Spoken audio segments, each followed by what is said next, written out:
متحدہ عرب امارات میں موسمی الرٹ کے خاتمے کا اعلان کر دیا گیا۔ دبئی کی سب سے بڑی شیخ زاید ہائی وے پر ٹریفک کی روانی بڑی حد تک بحال ہو گئی، تاہم شارجہ کے متعدد علاقوں میں سپر اسٹورز تک رسائی تاحال معطل ہے۔ دبئی اور دیگر ریاستوں میں آج اور کل بھی سکولز اور تعلیمی ادارے بند رہیں گے۔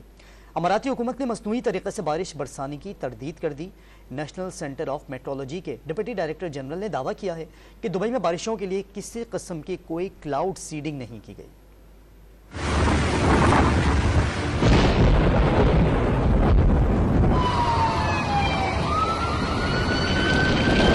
متحدہ عرب امارات میں طوفانی بارشوں کے بعد زندگی معمول پر آنے لگی۔ اماراتی حکومت نے موسمی الرٹ کے خاتمے کا اعلان کر دیا۔ دبئی ٹرام اور میٹرو سروس مکمل بحال ہونا شروع ہو گئے، جبکہ دبئی کی سب سے بڑی ہائی وے شیخ زاید پر ٹریفک کی بڑی حد تک روانی بحال ہو گئی ہے۔ مختلف علاقوں سے بارش کے پانی کی نکاسی کے لیے کام جاری ہے اور متعدد شاہراہوں کو ٹریفک کے لیے کھول دیا گیا ہے۔ شارجہ کے متعدد علاقوں میں اشیاء خوردونوش کی سپر اسٹورز تک ترسیل تاحال معطل ہے۔ شارجہ اور عجمان میں پانی کی نکاسی کی کوششیں جاری ہیں اور شہریوں کو غیر ضروری سفر سے گریز کا مشورہ دیا گیا ہے۔ دبئی سمیت دیگر ریاستوں میں آج اور کل بھی اسکولز اور تعلیمی ادارے بند رہیں گے۔ حکام نے تعلیمی اداروں کو آن لائن کلاسز کے اہتمام کی ہدایت کی ہے۔ دبئی، شارجہ اور ابوظہبی سمیت متحدہ عرب امارات کی ریاستوں میں گزشتہ روز طوفانی بارشوں سے 75 سال کا ریکارڈ ٹوٹ گیا تھا۔ دبئی سمیت دیگر شہر پانی میں ڈوب گئے تھے۔ شیخ زاید روڈ پر گاڑیاں تیرنے لگی تھیں اور دبئی ایئرپورٹ کا رن وے بھی زیر آب آ گیا تھا۔ دوسری جانب اماراتی حکومت نے مصنوعی طریقے سے بارش برسانے کی تردید کر دی۔ نیشنل سینٹر آف میٹرولوجی کے ڈپٹی ڈائریکٹر جنرل نے دعویٰ کیا کہ دبئی میں بارشوں کے لیے کسی قسم کی کوئی کلاؤڈ سیڈنگ نہیں کی گئی۔